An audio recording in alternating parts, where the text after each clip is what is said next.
2018, height 157 centimeter, weight 72 kg and a BMI of 28.6.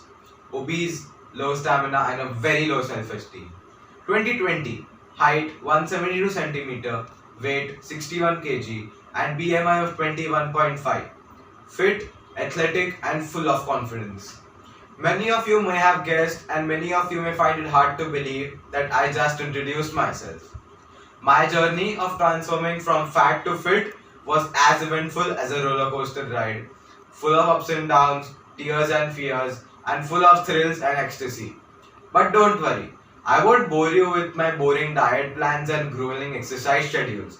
I'm already teased enough about those. The credit for this transformation goes to the love I developed for the game of badminton. And what I'm going to talk about today is the lessons I learned from it on and off court. Lesson 1. Building a strong foundation. The first time I entered the court, I realized that badminton was not only about connecting the racket to the shuttle. It involves a lot of footwork, strength, flexibility, strategy, stamina, and most important of all, groundwork. That started my fitness routines of skipping, crunches, shadow practice, shuttle runs, and hitting the shuttle on the wall at least 500 times a day. This lesson is equally important in the real life too, since only a strong foundation can provide enough support to build upon. You have to first know how to play the game, how to grip the racket, how to properly hit the shuttlecock, how to move on the court, how to defend, and how to score. Same goes when talking about life itself. You must understand what life is, how it is, and how it should be spent, and how to live it. Lesson 2. Knowing your opponents and competitors. Whether it is on court or in the real life, it is very essential to know your competitors' weaknesses and strengths so that you can analyze and strategize to have an edge over them.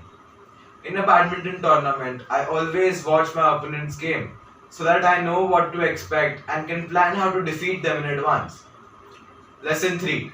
Badminton is not only a game about powers and fitness, it was also about the mind game. It is true that the power you put in your shots can make a difference, but the sharpness of your mind should not be compromised at all. The mental ability to execute good placing of the shuttle and anticipating the opponent's moves can really change the dynamics of the game. Many times, I have compensated on my lack of power against players double my age by using my intelligence. In real life too, it is better to work smart rather than just working hard. Working hard uses more energy while gives less output, and working smart uses less energy and gives more output. Lesson 4. Win or lose, acceptance is the key.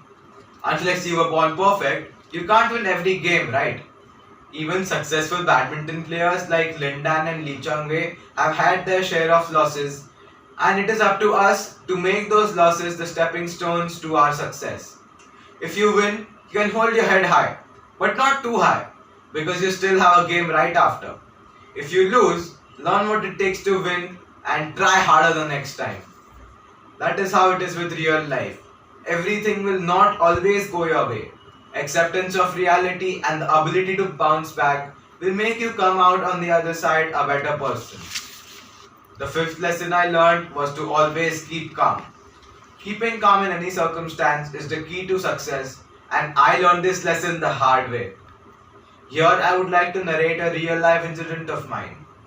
In one of my club tournaments, our team had reached the finals and I had a doubles game which would soon decide which team would hold the trophy. Unfortunately, my partner was just an amateur and it was up to me to take the lead and hold the match. At crucial points in the game, my partner kept making silly errors and the points kept slipping out of our hands, and I could see that the trophy was slipping away too. I completely lost my cool, started scolding and yelling at my partner, and not only did he get demotivated, but I also, being stressed, upset and furious, started making unforced errors. Finally, we lost the match, and I threw away my racket and stormed out of the court with a boiling red face. Later, when I analyzed the match, I realized that had I been calm, I could have controlled the whole match on my shoulders. We should not allow any situation to mess up our concentration and disposition. It is truly said, anger doesn't solve anything, it builds nothing, but it can destroy everything. So don't follow the bad examples of former world tennis champion and brat John McEnroe and even boxing champ Mike Tyson, known for their temper tantrums. Instead, aim to be iceberg, cool and mentally tough like former world tennis champion Bjorn Borg and reigning badminton champion Kento Momota. Lesson 6. The onus is on you. In badminton, whether you are playing singles or doubles, always take the lead and shoulder the responsibility. Never play the blame game, however your partner plays. As in real life, there are times when you have to be independent and come out strong.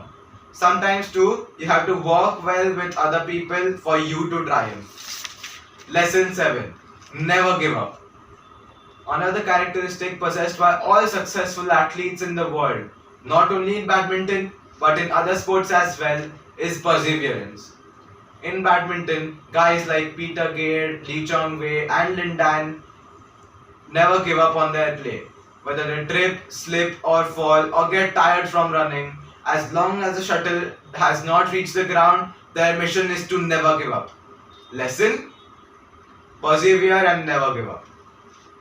Till the last point, till the last breath, do not quit. So my friends, as you can see, badminton not only changed my life, but a lot of my life was learned from badminton. I would like to end with an apt quote here. Life is like a badminton match. If you want to win, serve well, return well, play cool, and do remember that the game starts with love all. Thank you.